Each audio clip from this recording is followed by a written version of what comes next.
The Wheel of Time is a really good fantasy book series that I highly recommend.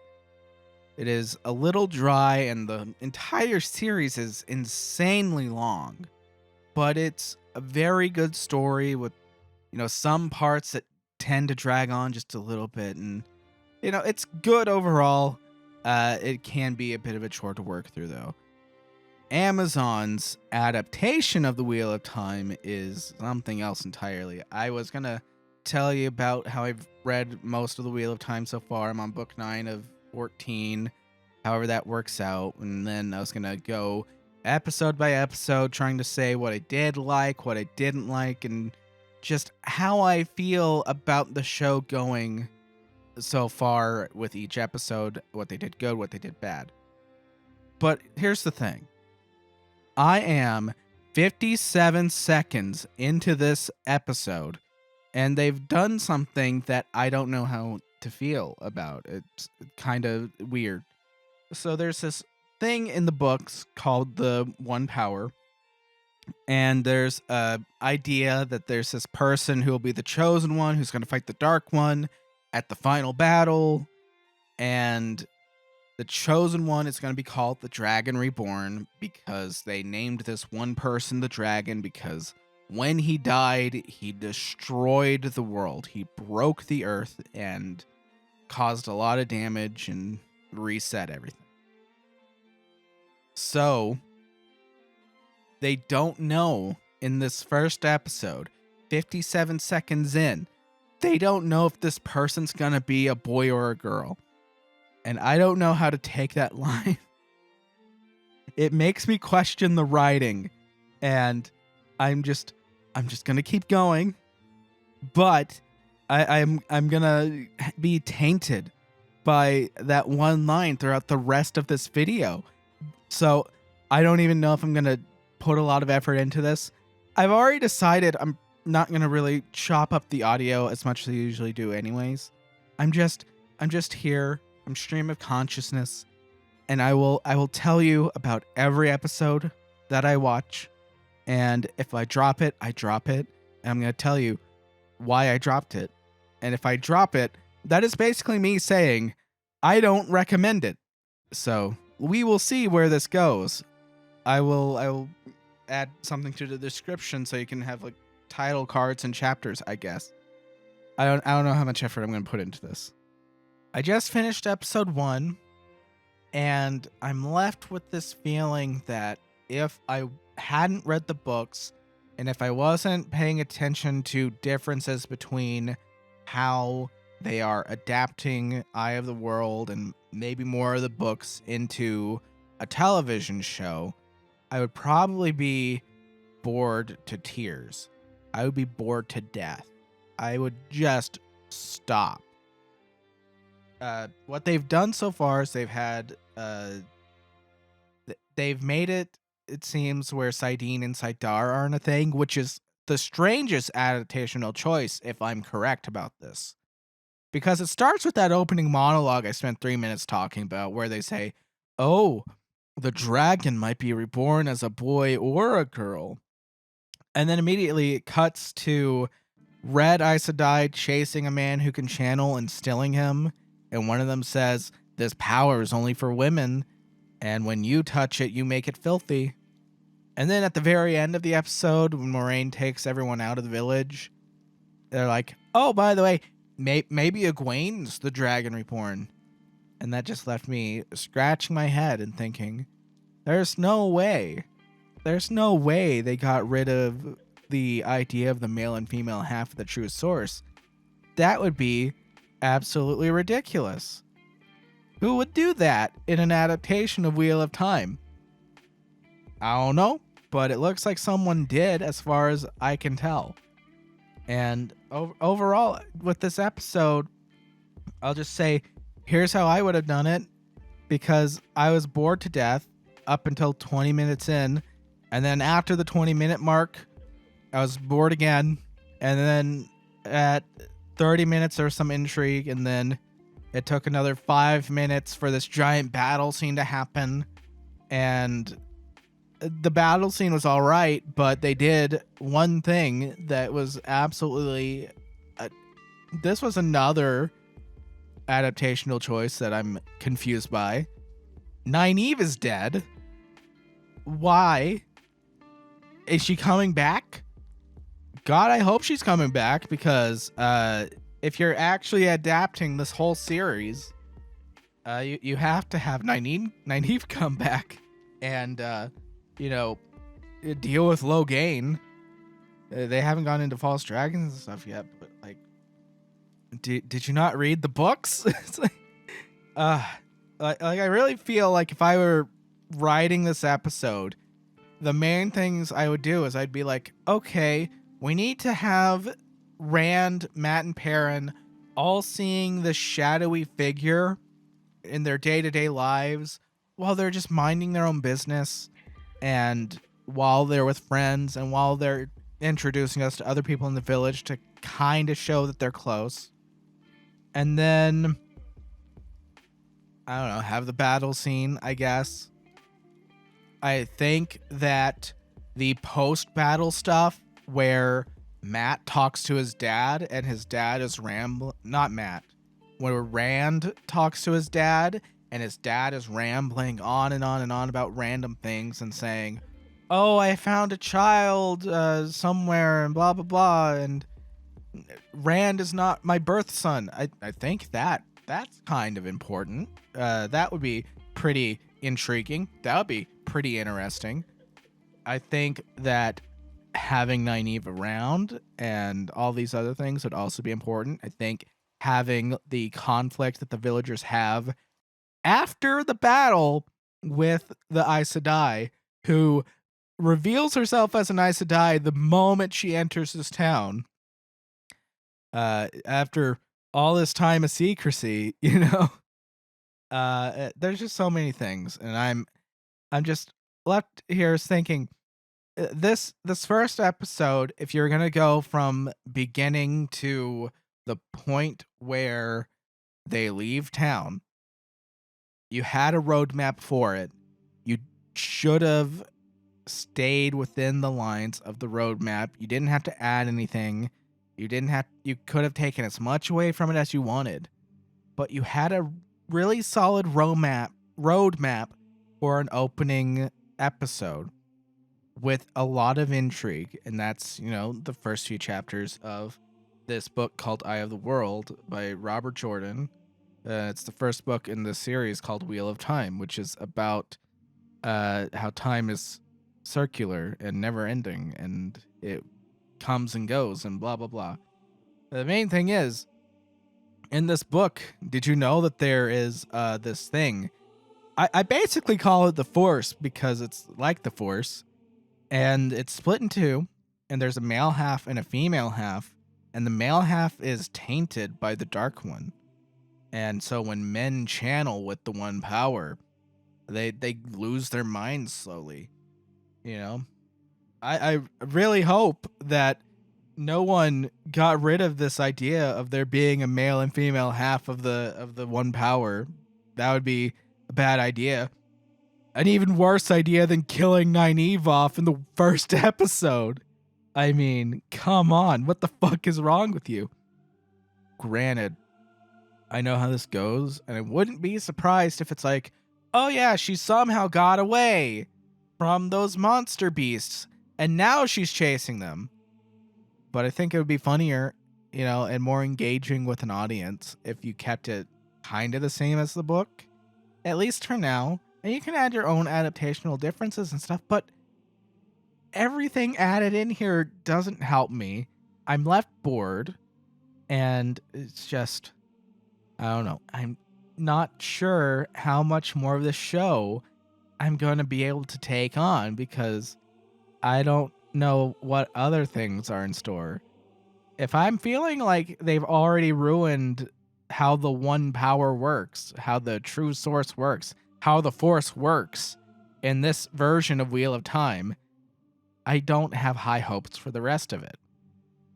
That being said, I'm biased as someone who's at least read the first 9 books. Well, no, I stopped at 9. I'm biased as someone that's read the first 8 books, and I'm trying to let that ride in the back of my mind just a little bit. So I'm going to watch episode 2 and I'll see how things go from there. I finished the second episode, and I just want to say again to whoever's in charge of this show, I mean, you have this really good roadmap for things you could do with the show. It's called Eye of the World by Robert Jordan, part of the series of books called Wheel of Time. It's a pretty good series of books, and you're using the name of the series, you're using the characters of the series, but this is like, it's so far from the books. I don't really know what to say. Uh, they're already starting with these tensions between Matt, Rand, Perrin, and the Aes Sedai, and it's just everything's being introduced too fast, as far as I'm concerned. Too many things are being brought up too early, and I think that if I hadn't read the books, I'd be a little lost. And I'm looking at where this episode goes. This episode starts with them having a nightmare with Balsamon, and I'm I'm getting a little bit worried. I saw Balsamon, and I hope that next time I see him, he's a normal enough looking person that just has bright eyes, eyes like embers. They're kind of off-putting that you don't want looking at you, because that's kind of how I felt it was in the book. Maybe it wasn't, and maybe that's like someone else's vision of Balsamon in the dreams. And that's fine. That's just a difference of opinion, but I think it's a little too early for the dreams. Okay, we've skipped from them leaving town, which is chapter 10, which is leave taking. We've gone from there. They cross the Terran on a ferry. That scene's different. It's cut down to basically nothing. There's no crew, there's no nothing. And it's very weird. Nynaeve is definitely dead because the ferry doesn't make it back, and there's Trollocs on the other side. So, yeah, Nynaeve's definitely dead in this retelling of the story, in this adaptation, which is an odd choice. And because they killed Nynaeve, I guess they decided that they could, just skip everything that happens in Baleron. So you go essentially from chapter 12, which is cut short, very short, and that's fine. But you go from chapter 12 in the book all the way to chapter 19. And I'm going to say, I will be honest though, they did a really good job with Shadar Logoth. The way they handled Shadar Logoth in this show was well done. They didn't have the Trollocs come into the city, but they had the mysterious blackness coming around everyone and everyone running away from it. It's just, I really feel like if they're going to be cutting out so much so quickly, they might as well just kind of rush through a lot of the action-y stuff, I guess. I don't know. Because there's a lot more action that does happen in the first book between the things that they skipped. And I get that they don't have a lot of episodes, but I really feel that if they'd stuck a little bit closer to the book and tried to figure out a way to make it good for the screen without adding characters we've never had in the books and without immediately killing characters from the book, I think it would be fine. My problem is, last episode I felt like they had taken away the idea of Saidin and Saidar. this episode, I feel like they've definitely just shown that, hey, we are literally just taking minor points from the book. We aren't actually retelling the same story at this point. Well, how would I say it? Like, it's a very different telling of the story, and I don't know what's going on next. Like, Shatter Logoth was done well. That's all I can really say. Matt finds the dagger on his own. There's no weird man that leads them to the treasure chest. There's no intense moment where Rand and the others have to escape from some monster that they accidentally pissed off.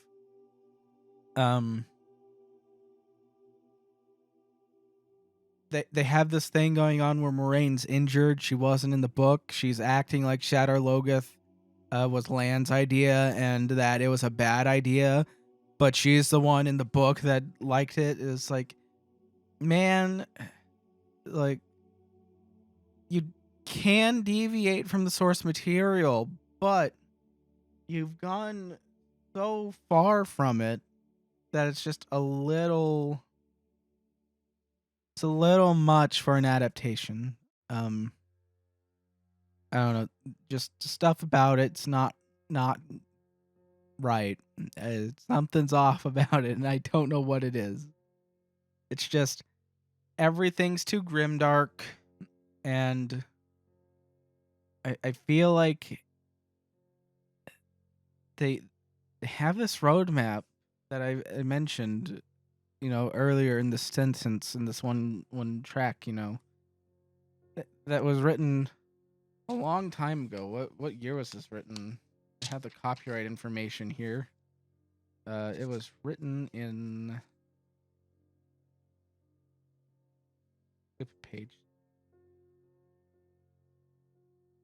Two pages here that don't want to turn. Published in 1990. So it's like 30 years old, older than me. And they've gotten rid of a lot of action from it. They've added characters that weren't in it. And I don't know. We met the White Cloaks at the beginning of this episode, and that was pretty cool. It's just I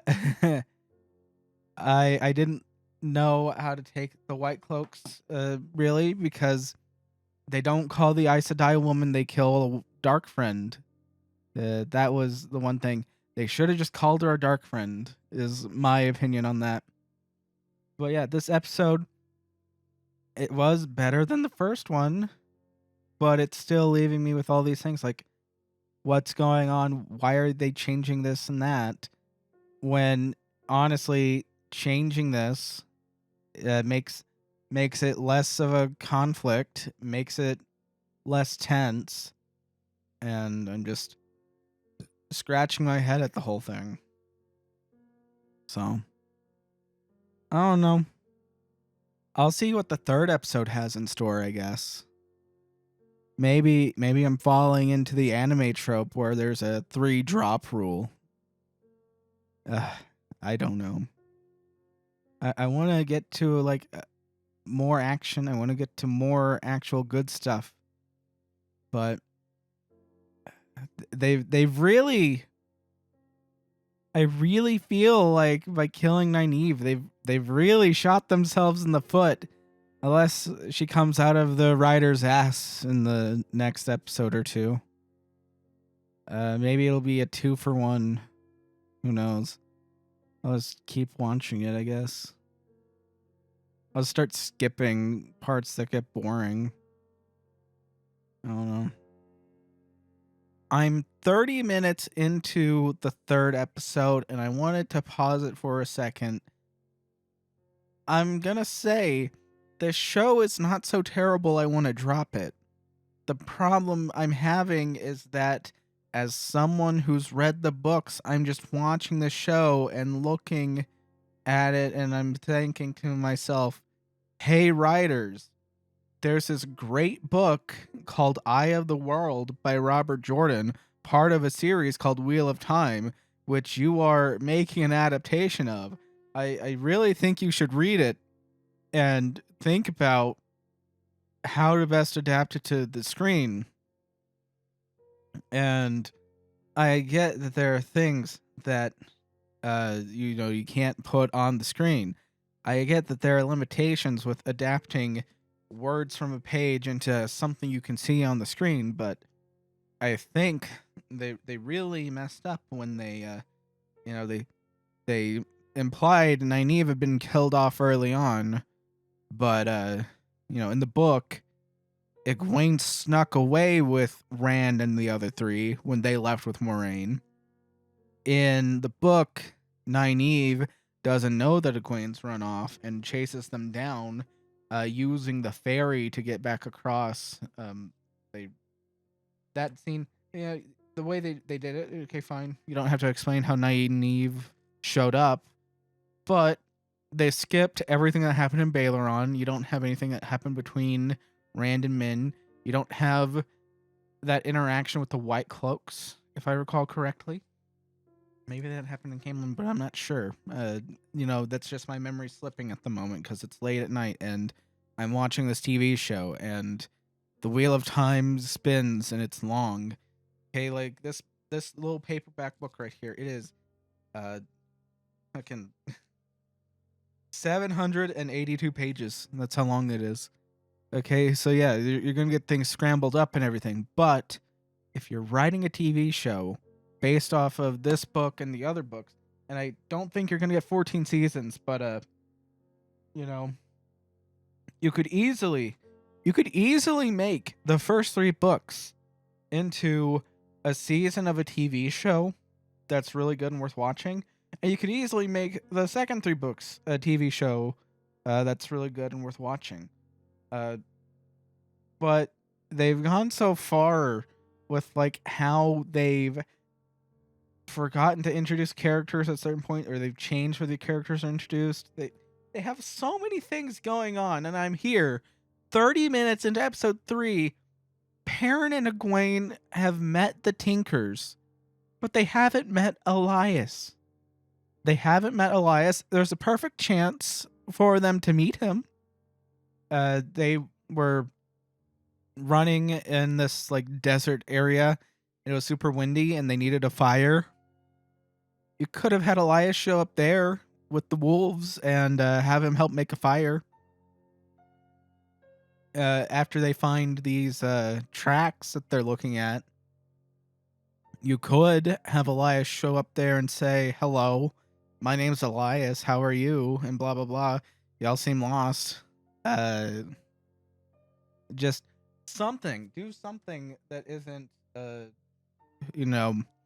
what you're doing. Because, you have so many things that you could do where I just feel like if you followed the book just a little more closely, the show would flow just a little bit better. And I don't know if it's that they're trying to cut out things from the book for the sake of brevity or what, but they've done a lot to the show where I'm just baffled that they don't just introduce a character or two. Okay, I think they've introduced a Glee Man in this episode. And I think it's Tom. They did pull Nynaeve out of their ass, but I think that it's far better.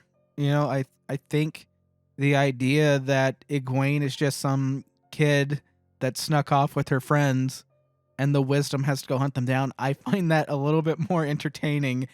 And I find the idea of them hashing it out in the hotel room and throwing a fit in there a little bit more entertaining than she found Lan and Moraine in the middle of the woods after everyone's separated. They've cut so much out of this. I'm just like, hey, you're gonna start cutting a lot. I don't know. If I put effort into it, I could probably come up with a really compelling way to retell this in a few episodes. If you I don't know how long a season's supposed to be, how many episodes a season's supposed to be, but get 12 episodes for the first 3 books. We could figure it out. We could definitely figure it out. Wouldn't be great, but, you know, I really don't know what the source of the problem is. You know, maybe just part of me is thinking, man, if someone was brave enough to actually make 14 seasons of this with every season being a book, that'd be pretty cool. But I know that's not going to happen. And I really hope that things start making more sense soon. And I don't know. There's so many things where it's just this episode's been better than the last one because there's a lot more engaging stuff happening. The first one was boring me to tears. I mean, I'm glad that it's getting more interesting as time goes on. It's just every little bit I'm looking at this and I say, "Hey, there's this great book that you could read as like source material for your TV show that's based off of it." You know, did you read it? Or did you have an intern read it, and did you make the script based off the notes the intern left? That's what it feels like. It feels like someone wrote the script without actually reading the book. They had someone else read it, ask them for like a plot summary, and then they were like, "Oh, okay. Well, you know what? We got to include all these little beats in, but we also want to do these other things." And now it's like I'm looking back at episode 1 and I'm like, "Why is Perrin married? What does Perrin being married add to this adaptation? Why do they already know so much about the Aes Sedai other than the stories? You know, just all these little things. I just really feel like they they dropped the ball on this Eye of the World stuff because Eye of the World is Moraine and Land grabbing a bunch of country bumpkins and saying, "All right, one of you is the chosen one. We don't know which one it is, but you're all coming with us." So, you know, I'm interested in how this continues on. I mean, they're doing things really well, but then there's so much of it that it's just like, man, no, maybe the intern should have written the script for this because he or she actually read the book. So that's just where I'm at. I stopped at 30 minutes in because they met the Tinkers and they haven't met Elias. Okay, and that's a weird thing. That's a weird choice. Okay, you have a book that has all these things. It has all these characters. They met Tom this episode. Finally, I was wondering when he'd show up. They met Tom, and Tom is like, "Oh, what do you see?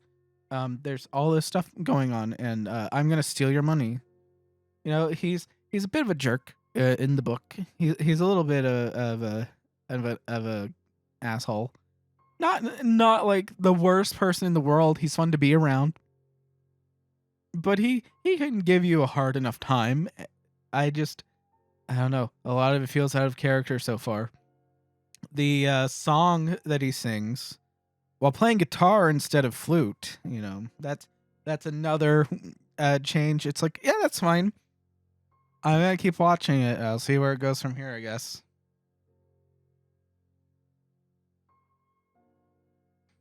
All right, so I just finished the 3rd episode. It ended pretty good. There's some conflict with a dark friend. Then at the very end, Moraine runs into the Red Sisters that have captured the man claiming to be the Dragon Reborn from the 1st episode that we saw briefly. So I liked how it ended. I'm just still looking at this and I'm thinking, where did these adaptational choices come from? Why didn't Nynaeve join them in Shadar Logoth? Why did we skip all the stuff in Baeleron? Why Why didn't Perrin meet Elias? Just little things. Uh, so that's where I'm at. I'm just confused by a lot of things. Another big thing is it's like Moraine is injured. She didn't give them the silver mark. Just little things, and it's just okay. That's okay. Those are decent enough choices. It's just I don't know. There's just so much going on here where I'm just baffled by how people decided on these things. Because I'm just thinking back to how the book went, and I think, this would be slightly better if they would just stick a little bit closer to the book in this sequence or that sequence. And then there are plenty of sequences that they've done on their own that are fairly different from the book that are really good. And so it's just a mixed bag. Like, not terrible. And each episode gets better and better. I'll be honest there. It's just I'm just left scratching my head at a lot of the choices they've made. Because at this point, all of the things that are going on is entirely based on the writer's choice to change so much from the source material. And I think that if they had stuck with the source material just a little bit more, it might have been a little bit more captivating in the beginning. Because I really think, go back to episode 1, still have this introduction, still have all these other things. Remember that the one power has a male and female half, that the male half is tainted.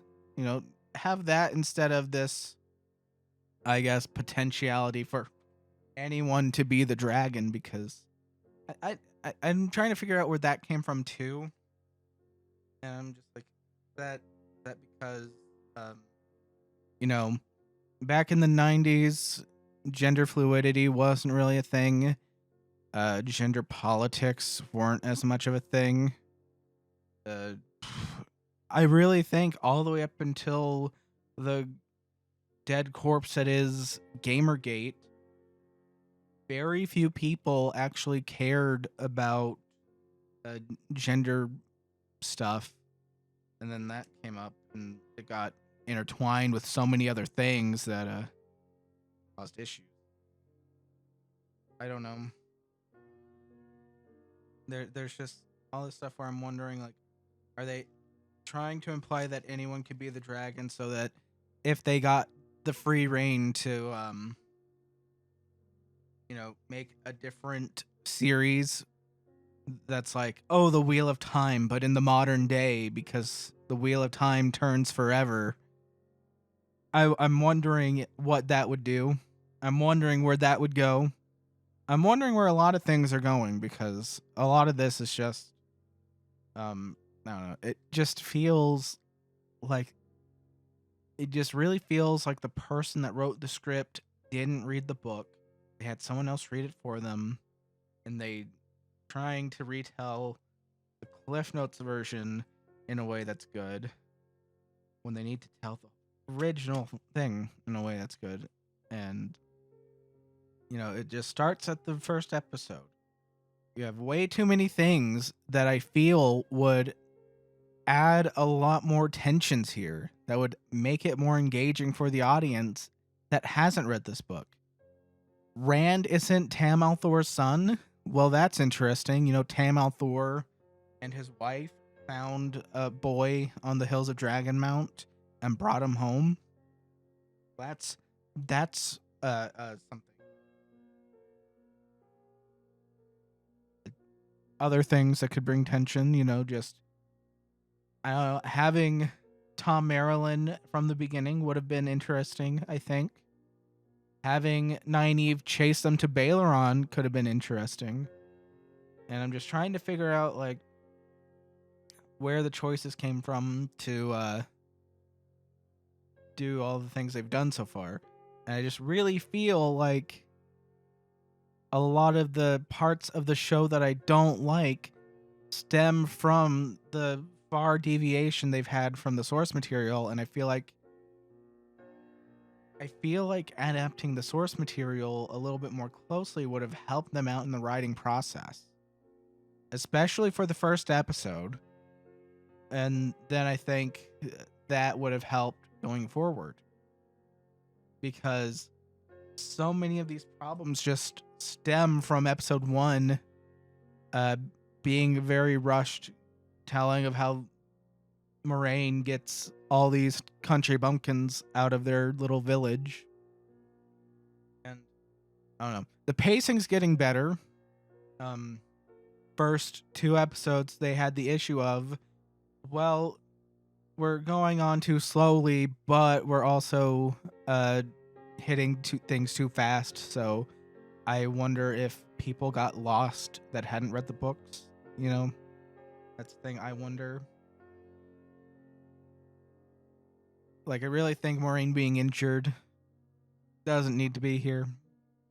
I would have preferred her be chasing down Perrin with the Tarvalin mark, you know.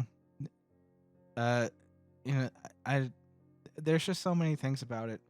The tone is better in this episode too, so episode 3 has been the best of them so far. They are getting better, and I guess I will keep watching this. I just finished episode 4, and episode 4 was amazing. It was really good. It was amazing. I cannot say enough good about this. Like, I was watching this. So what they've done is they have Tom Maryland, I guess, joining Matt and Rand as they travel to all these places to just live in barns and stuff. There's a whole sequence of that in first book.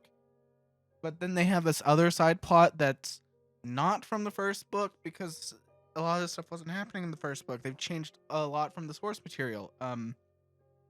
In the books, the false dragon Logain is brought to the White Tower, where he is gentled, and all these other things happen. In this, what they've done is they've had him shielded like they did in the first book, but Moraine visits him in the small camp that they have where they're holding him.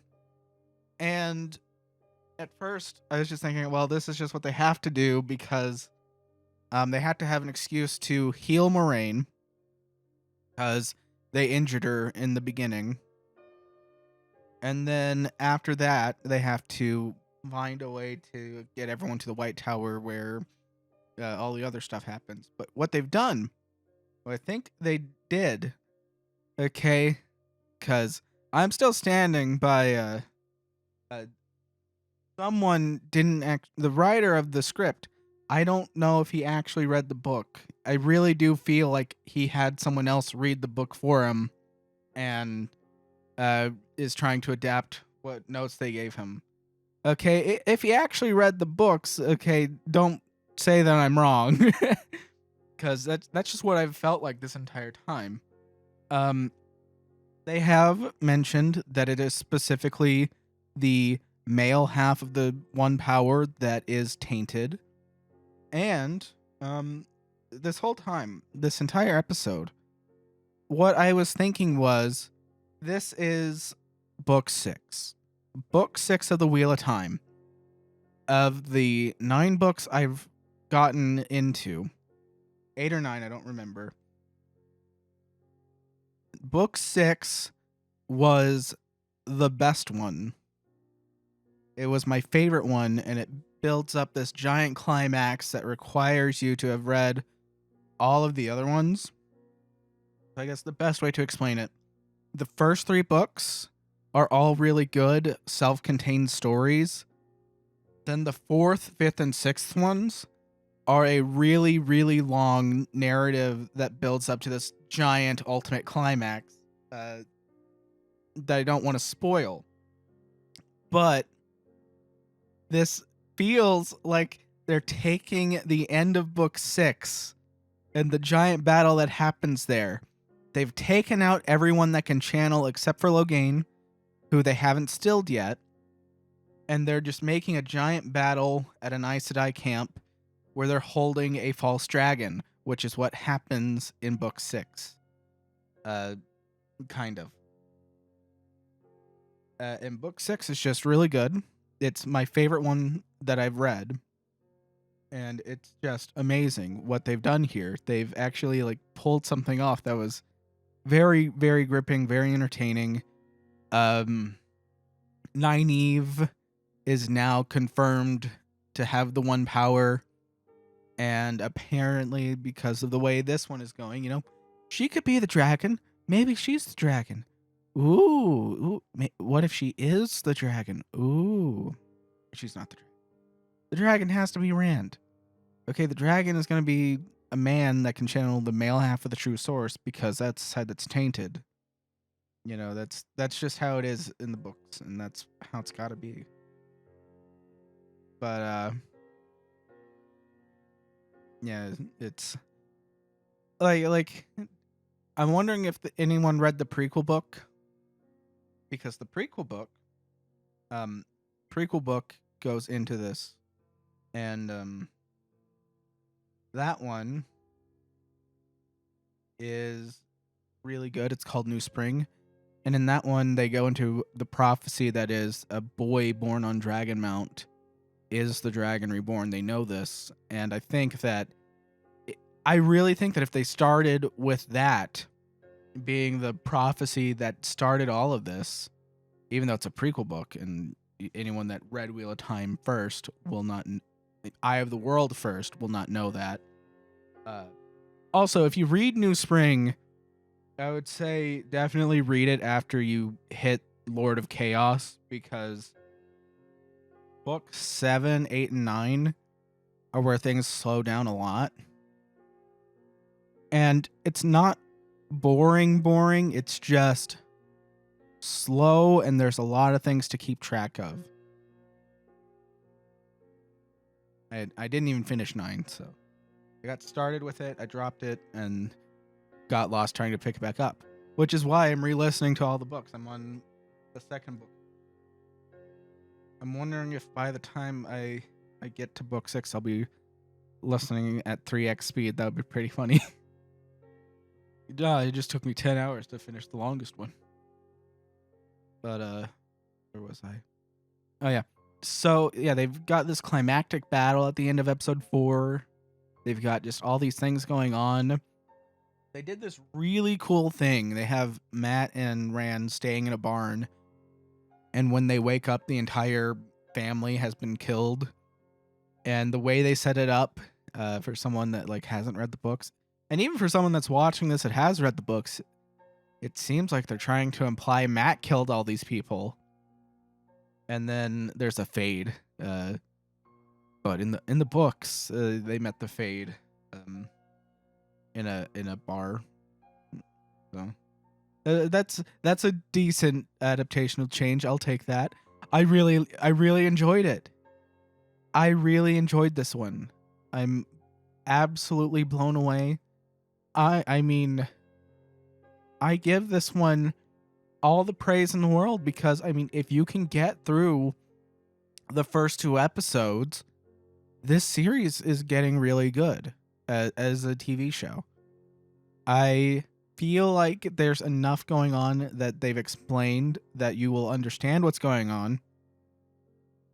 And I guess my biggest issue is I really feel like the first 2 episodes didn't have to be so boring, and that if they just changed up the pacing, stuck just a little closer to the book at first before doing all the stuff they did, it would have been fine.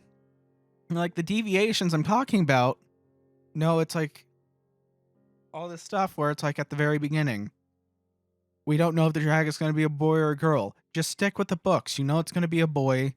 Make it less of a guessing game. Okay, make it less of one. And I don't know why they're trying to make it a guessing game, because I know it's going to be Rand. And let's see.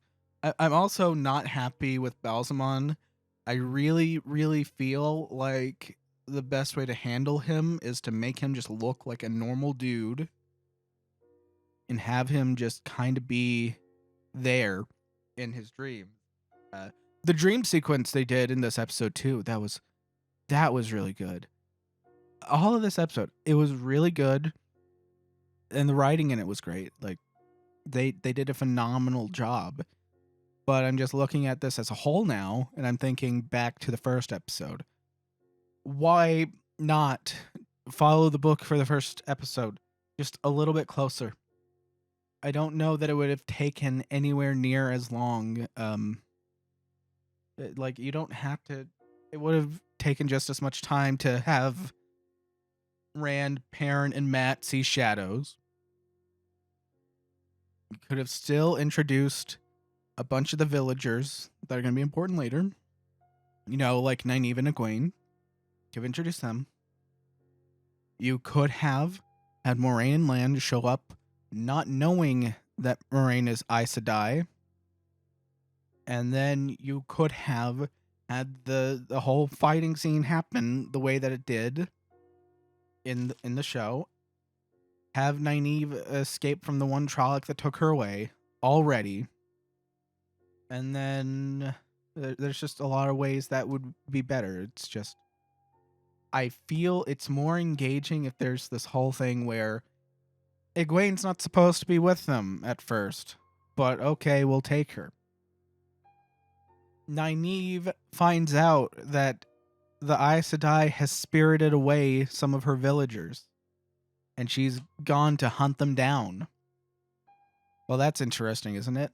And you can even cut all the Baeleron stuff. Okay, that's fine. Okay, you've already done that. I can see why you did that. But, you know, I just feel like if you're going to go straight to Shadar Logoth and all this other stuff, just having that first episode being a little less dull would have helped so much. Having the second episode, I think the biggest problem I had with the second episode is everyone's too hostile immediately. And I feel like the first episode suffers from the same thing. Everyone is too on edge in the first episode. Emond's Field is a bunch of kind-hearted country folk who aren't really all that tense. You have a grumpy old man among them. Okay, I guess, but they're not grim, dark, new modern fantasy show. Oh, atmospherically moody. You know, just that's what I'm getting. It's too moody at first. Everyone is too hostile, and that really made me question the show at first. And now I'm on the fourth episode, and I'm really thinking they've done a good job. They still Logain in this episode, and you see what that does to him. And I mean, the way they've done the cinematography on the big battle, that was decent. It's not the typical cut. I don't know what's going on. There are a lot of cuts, but I can follow along with it a little bit better than a lot of other shows and movies that I've seen lately. It gets a little bit much in the middle somewhere, but there's enough going on and there's enough holding on to people that you know what's happening. And they've done a really good job with that. Overall, like this actually makes me excited to watch the fifth episode. I'm not dreading the next episode. So that's good. That's very good. It's been 3 weeks since I recorded the last thing you heard in this video. I watched episode 5 before work, and I'm watching the others after work. So episode 5 was just really boring. It had it made no real impact on anything. It's kind of depressing, honestly, because basically what they did is they said, "Oh, well, here's all of our characters, and Perrin and Egwene get kidnapped by the White Cloaks. They get poached from the Tinkers, and the White Cloaks beat the shit out of all the Tinker people. And then Matt and Rand find an inn in Tarvalin, and Matt has a sickness from the dagger, come up in Tarvalin. And while at the inn, Rand meets Loyal, and they did a very, very bad job of introducing Loyal. It's not a character that they've introduced. They've just introduced a giant encyclopedia, and that's kind of upsetting. It's just Loyal's a really good character. He's got a good personality, and you've reduced him to an encyclopedia. Thank you. That's what I wanted out of my friend Ogier. That's what I wanted. I just wanted him to be a giant encyclopedia that, you know, doesn't give like way too much facts because it's funny that he talks too much. He just says things because haha, he's an encyclopedia. Thank you. That was what I needed. Oh yeah, Loyal introduces Nynaeve back to Rand and Matt because after the battle, everyone goes to the White Tower. One of the warders kills themselves because their Aes Sedai died. And at the very end of the episode, Lan crumples by his dead body at a funeral service and tears his shirt off and screams and wails. And I'm just like, thank you. Perrin and Egwene have to save themselves from the White Cloaks. I was like, why? There's so many things. It's just why? Why? You could have done so much better. You could have done so much better, but this is what you did. And we have 3 episodes left. I don't have high hopes because I think episode 4 is just going to be the best of all of them because I mean, it works within the fact pattern that the show has set up, but outside of this TV show, no one's going to care. It's just very disappointing all around. I'm like not excited for episode 6. I'm not really that far into episode 6, but it's opened up with this whole thing going into Juan Sanchez past, and it's just 6 minutes of her and her dad, and it's like, you know, we don't really need this.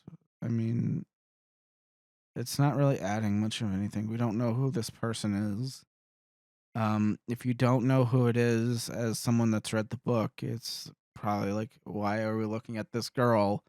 And it's not saying that it's in the past.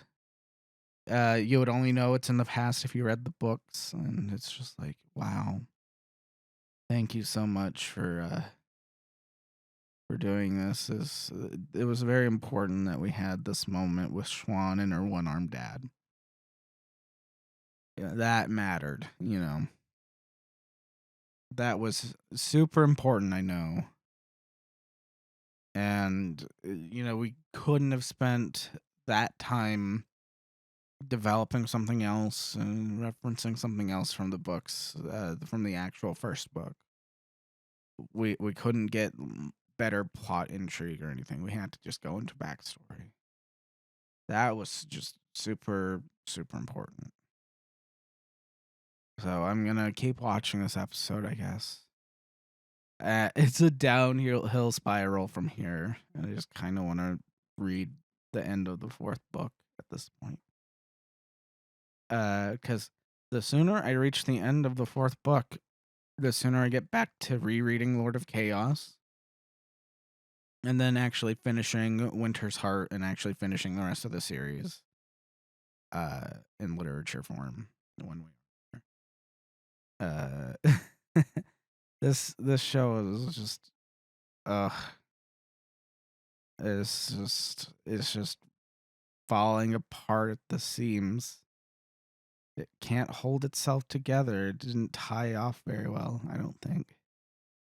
And I'm hoping I'm actually hoping they get a season 2. I'm hoping that they get a chance to like listen to feedback, and that they listen to this and they're like, "Oh, you know what? Yeah, we really didn't need to change all these things. We could have done so much better by sticking just a little bit closer to the source material, having things that actually make sense go on." And I don't know. Cuz if they're just doing Eye of the World based on the episode listings, then the second season, I don't know. I'll make a video where I just go on to like what I would do as far as converting the books I've read into a TV series, because I think I could do it. I think I could make it a little bit better than this one. I wouldn't have like the production or anything for it, but I could give you like a rough outline that would be more entertaining, at least to me. And if I find it more entertaining, maybe someone else would find it more entertaining. So I'm gonna finish this episode.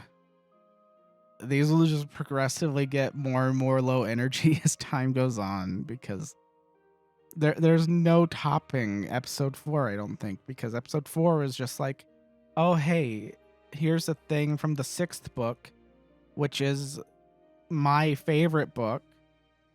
And like, even looking back on it, it's disappointing, because I'm just thinking about it. I'm like, man, if they had built up to like all the crazy stuff that was happening at that point with Rand, with everyone else, oh my gosh, they would have had so much potential there. That would have been a really good scene. But they don't have that emotional payoff. They can't pull it off, because, you know, at the end of the day, the Aes Sedai aren't going to kneel before Rand's feet in a live action setting. There's going to be no Black Tower. There's probably going to be no Black Aja. And that's great. I love it. You know, just you got how much, what was the budget for this series? I need to know. What was the budget for the Wheel of Time series?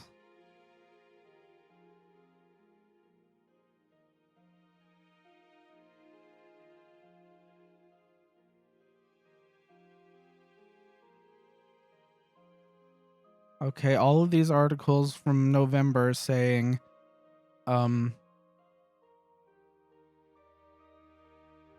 it had a tiny budget.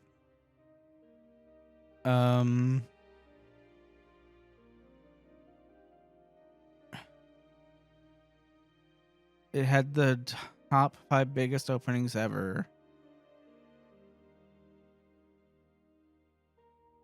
It's like, oh, it looks low budget. That's not the problem. What was the budget? They have a season 2 confirmed. They're midway through filming it.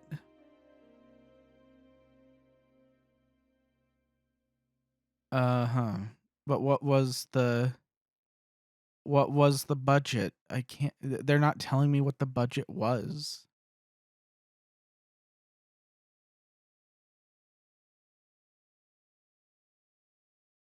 They're spending $1 billion on Lord of the Rings. But how much are they paying? Oh my god, they're not telling me.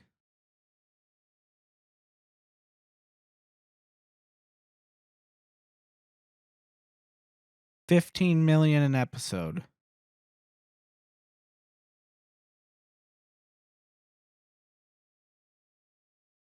$15 million an episode. That's where we are. And this is what you did?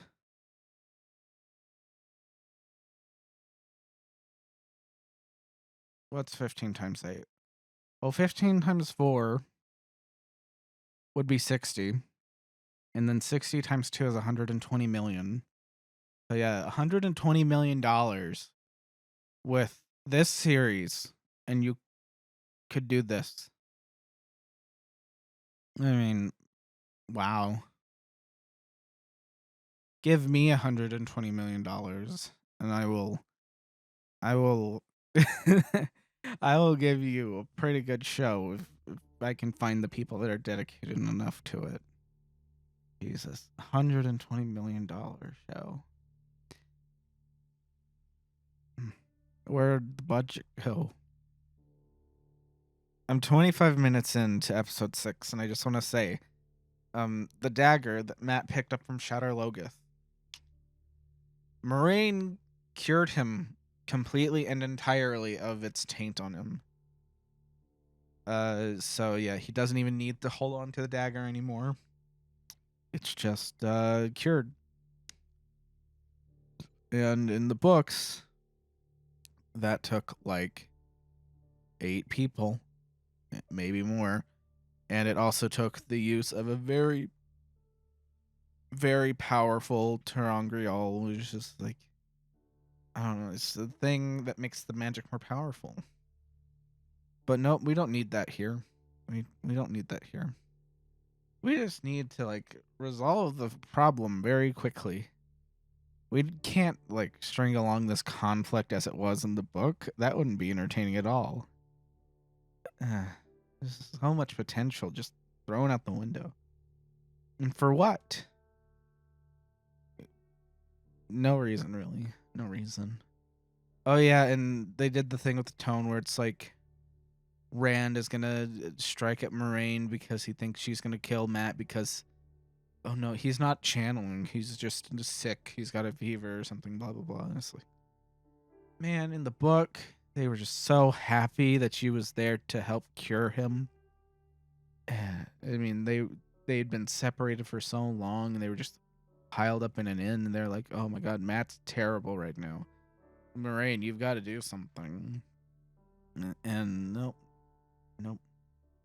This time we just got to be very confrontational. Like, no, you're gonna kill him. You're gonna gentle him. Blah blah blah.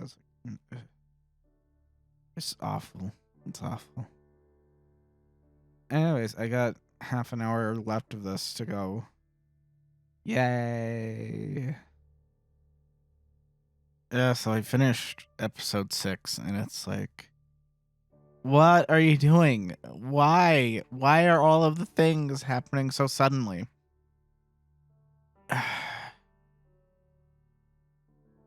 So here's the thing. They wasted all of this time on meaningless stuff. They wasted little bits of time on meaningless things. And I really think that everything that happened in this episode should have been saved for like season 2. It really, after episode 4, here's where they needed to start. It needs to go all the way back to episode 1. Okay? Episode 4 had me really excited. It was like, okay, you know what? Maybe this show needed to build up to something. And I thought that after episode 4, the episodes would get better. But they're not getting better. They're getting worse. Like, this one was worse than episode 5. How? I don't know. It just is. It's like, it's getting worse and worse, and I can't explain it. I don't know what's going on. And I have no frame of reference for anything. It's just... I'm bashing my head against the computer. So, I don't know. I'll figure this out eventually, but at the moment, what we're dealing with is we're dealing with all of this stuff where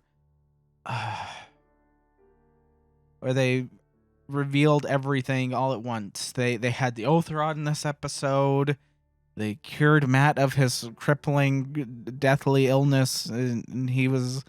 That's not going to be a thing. He's randomly like absent from the group in the ways now because he just stayed back. It's like, okay, none of this really makes any sense.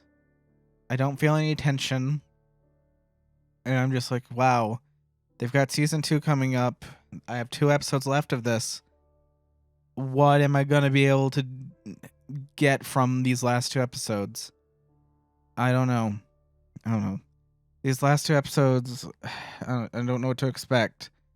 here's what I'm expecting. I'm expecting to be really impressed by episode 8, and then that impression is just going to be diminished by the fact that these other episodes exist, and I'm just like, man, imagine if they had... So, like, I know that Moraine and Swan Chanshe are pillow friends in the book. That's fine. I don't care. The thing I care about is I'm like, why do I need to see her and Moraine kissing instead of, I don't know, something more relevant to getting the story going? Come on, let's get it going. Come on. Okay, so somewhere along the way we got lost. I think the biggest mistake they made was that everyone went to Tar Valon. Because if it wasn't for that, then we probably wouldn't have as many issues. So I'll watch episode 7, I'll watch episode 8, I'll see how I feel about those. I'm just feeling with each episode it's just more low energy, so yay. Episode 7 starts with the badass pregnant woman fighting off bigger men with better armor while having contractions. And they could have done a really good job with this, okay? You see, she's at a disadvantage because she's pregnant and she's having labor contractions, you know? It's in the snow. And what you could do is you could have her use the spear that she has, because she's an Aiel woman with the red hair and everything, as a big spear with long reach, you know, give her one of those.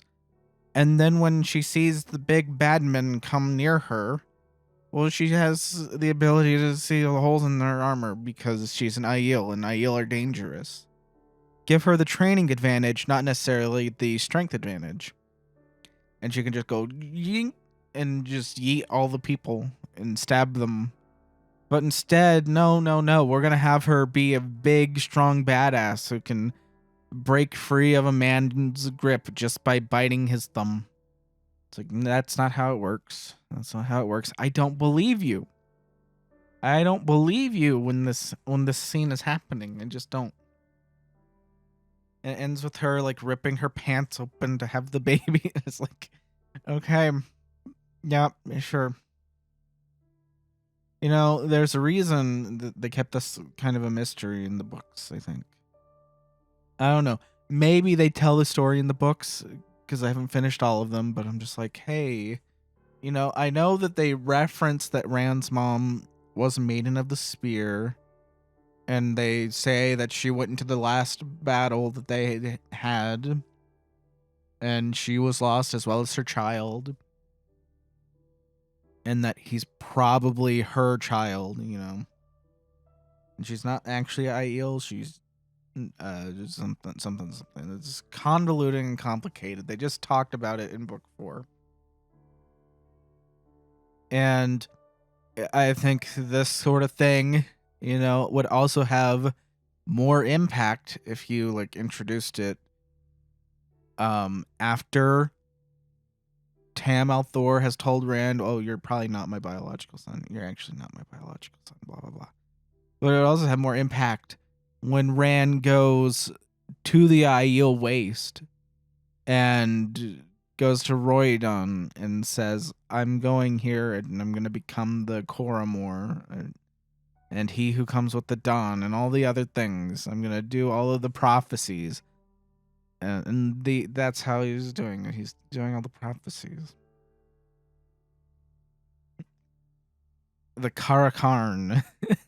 You know, it's like whatever one you want him to be. It's I'm sorry. It's late and this show is leaving me low energy. Oh yeah. And then they're in the ways.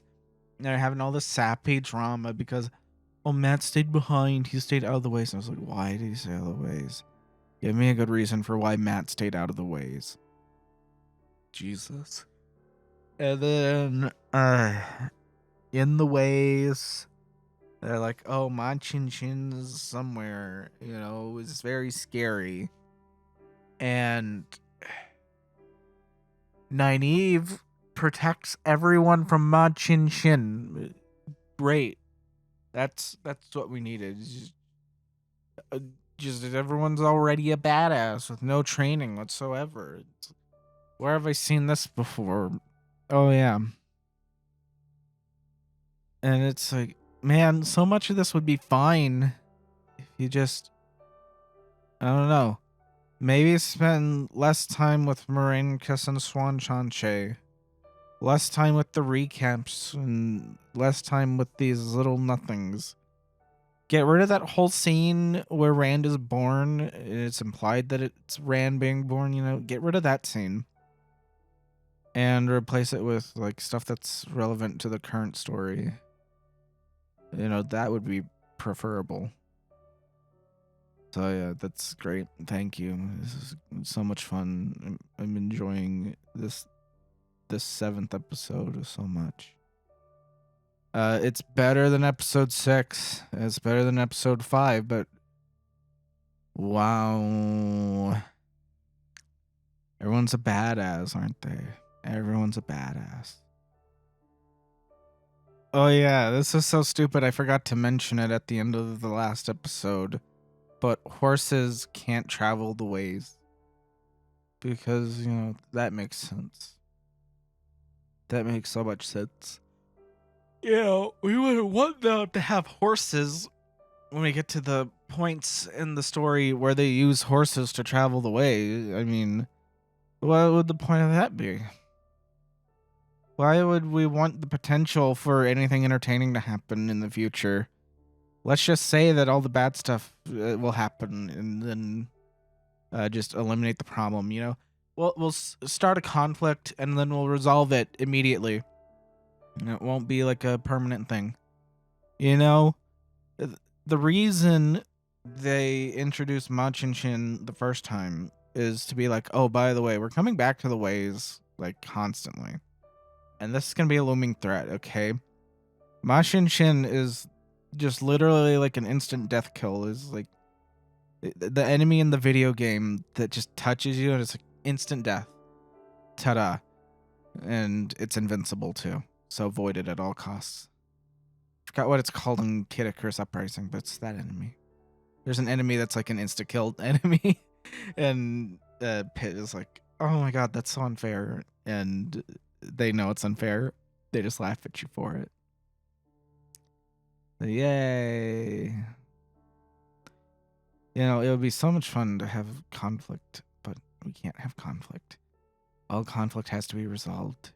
You can't have some looming threat in the back of anyone's mind. They have to know. The audience has to know that it's safe to travel the ways because, someone can defend you from Ma Chin Chin. Sure. Whatever you say. So they're in Faldara and nothing makes sense because there's a lot of reasons for them to be in Faldara, but none of them are here in the show because they've deviated from the books. I don't know why they went to Faldara. They should have just gone to the Blight immediately. I don't know. And so Matt stayed behind and didn't follow them in the ways, but somehow he's in Faldara stepping out of the way gate. It's so stupid. It's like, why? Why? What does this add? Ooh, intrigue. Oh, there's some intrigue here at the 7th episode. The penultimate episode of the season. Thank you. It's so great. It's better than episode 5. Not as good as episode 2. Yeah. This is pretty bad. Just a steep drop in just entertainment quality. I'm not having fun with this. And the only reason I'm sticking with this is because I'm expecting episode 8 to be decent. I might have praise for episode 8, but this is just... They're really rushing to fill everything in for this season finale. Jesus. So Minon's in Faldara. We haven't seen her yet. Moraine's just mentioned visiting her. And Moraine's sending the red Aja after Matt. And I'm just like, why?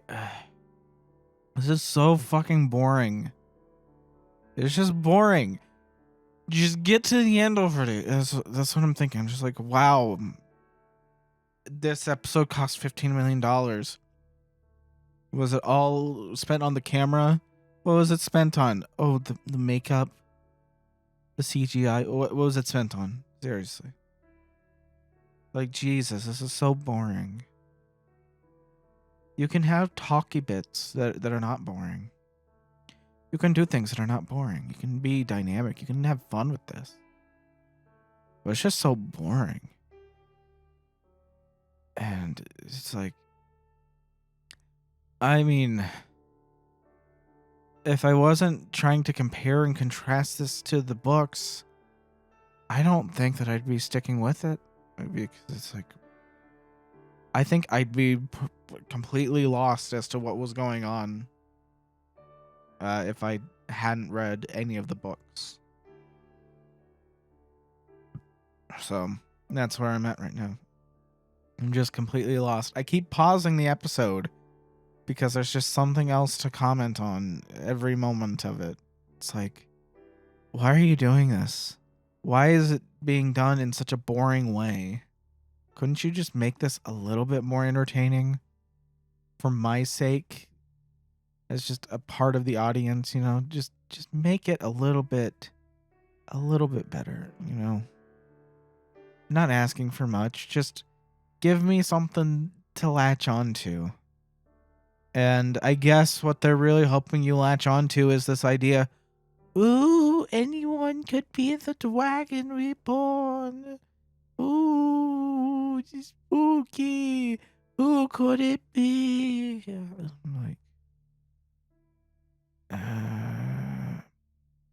the whole intrigue of like the first 3 books is that you don't really think the Dragon Reborn is a real thing. It just sort of sounds like a legend.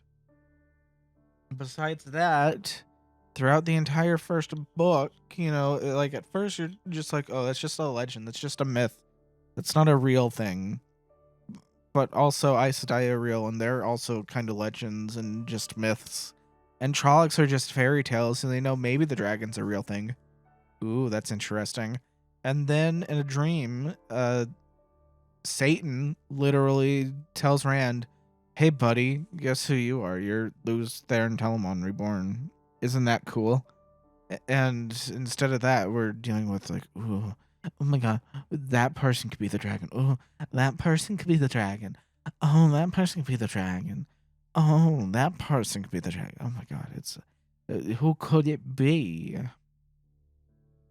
And then they had the pregnancy thing at the beginning, and it was like, why is it here? Why is it here when it's irrelevant right now? Okay, why?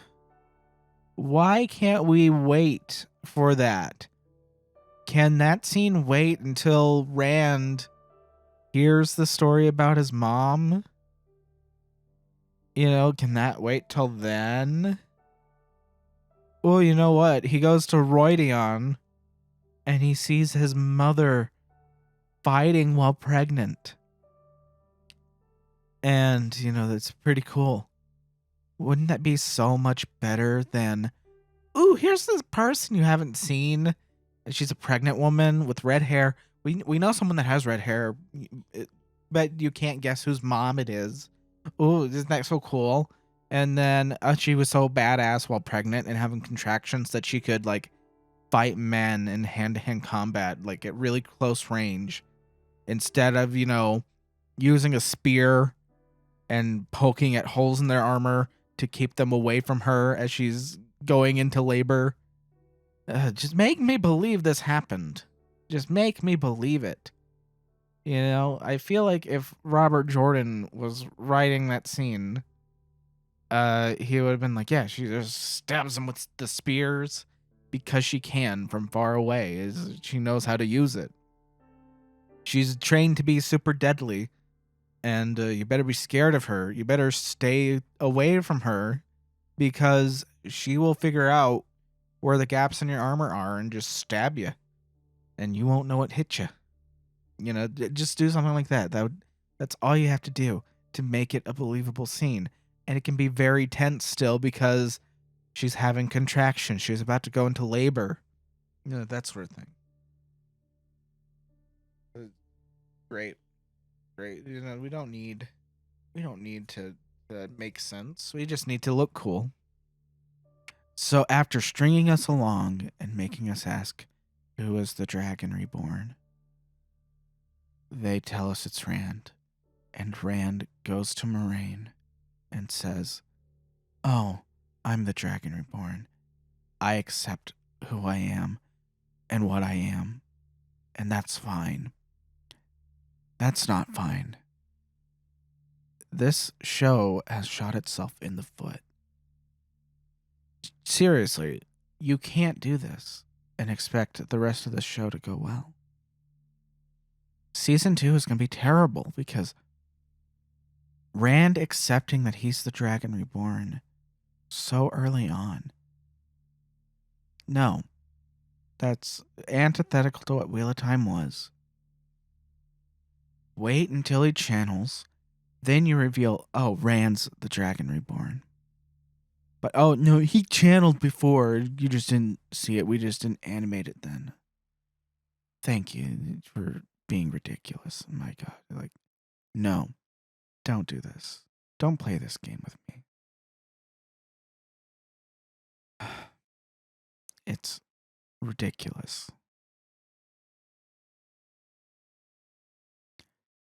$15 million an episode to make this. And why do I get it more than anything else? Shot, reverse shot, like I'm watching episode 2 of Star Wars. Thank you. That was totally worth your budget. Totally. It was totally worth my time. I mean, it was, because I'm looking at this and I know exactly what not to do if I ever adapt a work that I enjoy. Main thing being, I should read it. I should enjoy it. I should wrap myself up in the world of that story that I'm putting from one medium to another. And I should ask myself, what's important here? And the important thing here is that Rand is just a shepherd from the Two Rivers. A place that is technically part of Andor, but hasn't seen a tax collector in years, perhaps centuries. A place that doesn't even realize that they're ruled over by a queen. He's just a simple person from a simple place, unconcerned with the issues of the outside world. And he gets in over his head on an adventure. That's what we're trying to tell. That's the story we're trying to tell. We're going to tell the story of his friends too, but the story of the Dragon Reborn is the story of a man that never chose to be the Dragon Reborn and does not accept being the Dragon Reborn until he is unable to run away from that destiny. $15 million an episode for shot, reverse shot, shot, reverse shot. And no action, nothing really gripping. Just one episode that is praiseworthy through and through. Congratulations. You somehow got a second season. Probably because it was too early for feedback and they just greenlit you for 2 seasons initially. I'll be watching the second season. I'll be watching episode 8. But man, what they've done with episode 7, just that's going to be bad going forward. I won't go into details on episode 8. It was bad. It's very bad. The final battle is just like, nope, lame. Very lame. This is the epic finale. Really? Yeah. Rand and Moraine go into the Blight alone.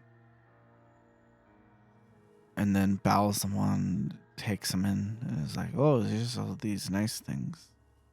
And then an Aes Sedai burns herself out somewhere, and it's like, yeah, that was interesting, I guess. Pretty lame though. Pretty lame. Yeah, so terrible, just god awful. It didn't even get like a satisfying conclusion to that season. Just nope. Worse than episode 5. What a shame. What a shame. $15 million an episode. So you could deal with it? Where did your money go to? Where did your money go to? Was it the actors? Or what? Oh my god. Reverse shot. But we put like effects and makeup on them in the shot. And they just said so. That's pretty cool, isn't it? Yeah, I guess so. Someone liked it.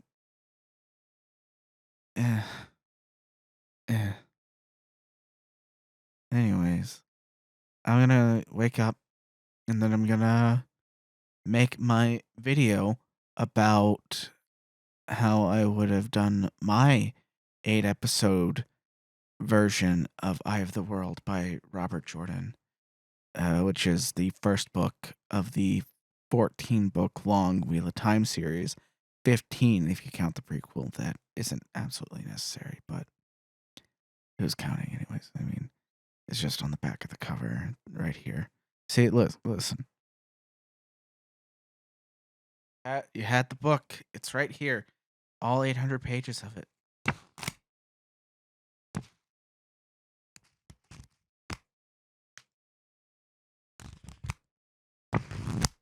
You could have read it, but you didn't want to. And how you got a season 2? I don't know. What are you going to do with season 2? I guess they have the Shan-Chan. They're crazy with like the new necklaces. It's like, no, just make it like the collar. You don't need to have it also be like a muzzle. A gold muzzle, really? That's fucking tacky. Jesus. This is awful. Very awful. I had high hopes after episode 4, you know. Tricked me into thinking I might get at least one more good episode, but nope. Oh man, how is every episode after episode 4 worse than episode 1? Even the finale. How? That's a question that will remain unanswered. And the solution to not having a boring show is to figure out what makes the show entertaining. I mean, what made the story entertaining in its original format? What wasn't what you kept? Okay. And this is just the thing. I have seen so many people post this beside Cowboy Bebop and be like, oh, well, it's just a Cowboy Bebop because of the blah, blah, blah. I don't know. Cowboy Bebop thing's completely different. Because it just had like just too much stuff going on with that one. It was like, okay. I don't know. I don't know if it's comparable to Cowboy Bebop. All I know is that this show, if it just stuck a little closer to the book, might have been fine. It might have done really well, but it just went its own way. It was like, oh, I'm gonna be special, but in a bad way. And that's what we got. I was very thrilled by how it ended. Very thrilled, as you can tell by my voice. Anyways, I'm gonna do something a lot of more fun than watch Wheel of Time, the Amazon adaptation. I'm gonna go lay down and read the Shadow Waits or whatever the fourth book is. I have it here. Something Shadow something. Shadow Rising. That's what it is. I'm gonna read that one. I'm gonna finish it. Then I'm gonna start book 5, and book 5 will be fun. And then I get to my favorite book, which is book 6, Lord of Chaos. Lord of Chaos is so good. All right, you have all of these things building up to this giant climax. You know, this show is never going to get there. They've cut off all their avenues of getting there. I don't know how you get that level of tension in a TV show. Because if they had just done one thing, all things being equal, the one thing they needed to do was just have everyone go into the Blight, end up at the Eye of the World with that giant, I forgot what it was called. But it's the thing that's like a giant that grants life to all these like little plants and everything, and it has its own oasis within the Blight that Moraine is not supposed to be able to visit twice, but she can. Oh yeah, that was like the one thing. It was so boring I forgot to even mention it. Moraine has been stilled by the Dark One. Like, oh my god. Really? Really? That's what happened? What are you going to do when she has to fight Lanfear? Or is this the catalyst for them figuring out how to ungentle people and unstill people? Because they know, oh, we're not kidding. We're not kidding through this entire series. Oh, people don't like our show. People aren't going to like this show. We couldn't possibly make it more entertaining. We couldn't possibly make it more engaging and more interesting. And make it something that people want to binge watch. Because no one wants to binge watch this show. And if you do, I don't know. I don't know about your taste in shows. This show is not really binge worthy. Here, Game of Thrones is binge worthy. I think I tried too hard to beat Game of Thrones. It just didn't work out.